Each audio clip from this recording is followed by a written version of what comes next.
Temperatures out are in the 40s and 50s this morning. A big drop. I'll let you know what you can expect the rest of today ahead. COVID cases spiking, a new wastewater testing, so the surge is not done yet. How the data compares to other waves that we've seen. And police make an arrest in a 2-year-old murder case out of Clewiston. Why they say the investigation isn't over yet. Live, local, late breaking. WPBF 25 News Mornings starts now. Good morning. It's 4:30. I'm Gianna Caserta in for Mark Kelly. And I'm Erin Guy. Thanks for waking up with us. Thursday, December 23rd. We've got our wintry colors on, that's for sure. And you're going to feel it when you walk out this morning. Meteorologist Sandra Shaw has that forecast. 40s and 50s, huh? Yeah, I mean, we have the 40s inland and around the lake, so it's 46 in Belle Glade, 46 in Okeechobee, and it'll likely drop a couple of degrees before sunrise, so significant drop. 54 in contrast in Port St. Lucie this morning. Good Thursday. It's 51 in Vero Beach, 50 in Indiantown, and 53 out at PBIA. And this is a big drop even from yesterday, and that was a significant drop from the day before, so we're still down about 10, 11 degrees in spots, and that's just that radiational cooling we talked about, just a light winds and clear skies allowing the earth to lose heat rapidly. We have a clean sweep on first warning radar, suffice it to say, and it's going to be a gorgeous day for you out there. Perhaps you're flying out today or going about doing some last minute shopping. You're in luck. We're going to see beautiful sunshine, highs only breaching the lower 70s, and nice northwest winds as well, reinforcing the cooler air. All right, Zana, thank you so much. Let's get a first warning traffic update right now. Wide view of Palm Beach County here. Jupiter down into West Palm out to Wellington. Look at those green roadways. Wouldn't it be nice if it just stayed that way all morning long? All morning. Let's take a snapshot, a mental snapshot, and remember it. It looks good out there. Let's go to the Treasure Coast. Same situation there. Waking up nice and chilly this morning. As Sandra was saying, Fort Pierce, Stewart. Good morning to Hobe Sound. Everything checking clear on your roads. All right, well, Florida's COVID case numbers are now reaching levels reminiscent of the summer surge. The CDC confirmed more than 20,000 new COVID cases in Florida Tuesday. That's the most since September 1st. And our COVID cases have been steadily rising the past 9 days. Take a look at this. On December 12th, the CDC reported less than 2,000 new COVID infections in Florida. That's less than a tenth of the 20,000 cases in the latest report. And the Loxahatchee River District has been running tests at its wastewater treatment plant ever since May of 2020. So in that time, they've been pretty accurate in using those tests to predict what's going to happen with COVID cases. And right now, as Ari Height learned, they're predicting another spike in the near future.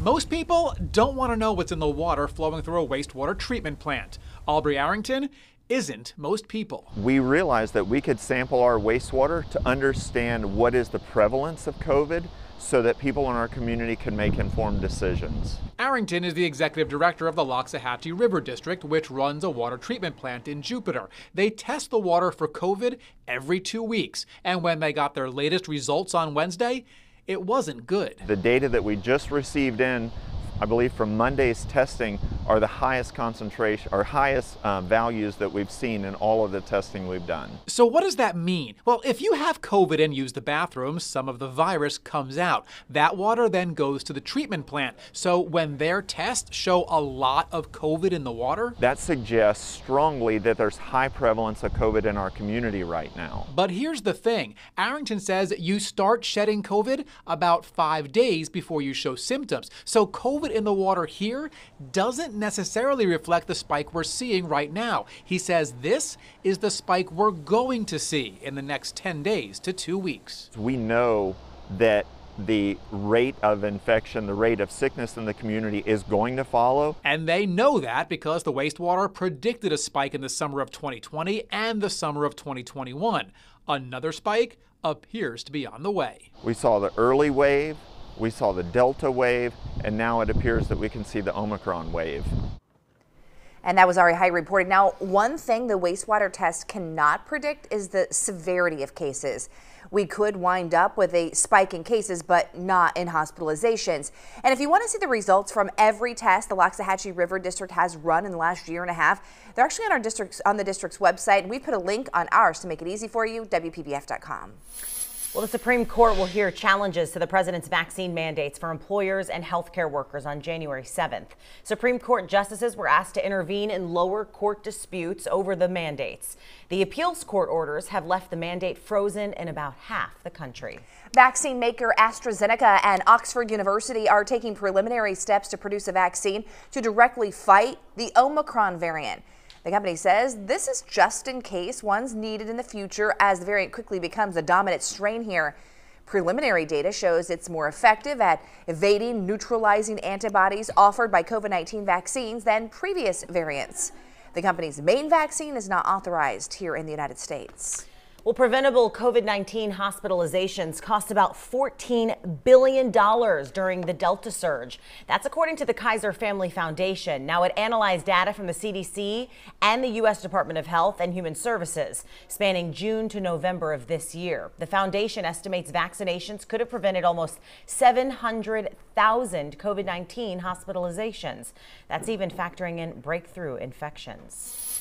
Well, the man accused of killing the Palm Beach Gardens teenager Ryan Rogers reportedly admitted to murder just before his run-in with a deputy. And that's according to an inmate disciplinary report released on Wednesday. The report says that Semi Williams confessed to a deputy while being booked into jail, but never mentioned Rogers by name. Investigators say seconds later, Williams pulled away from the deputy and then tried to walk away.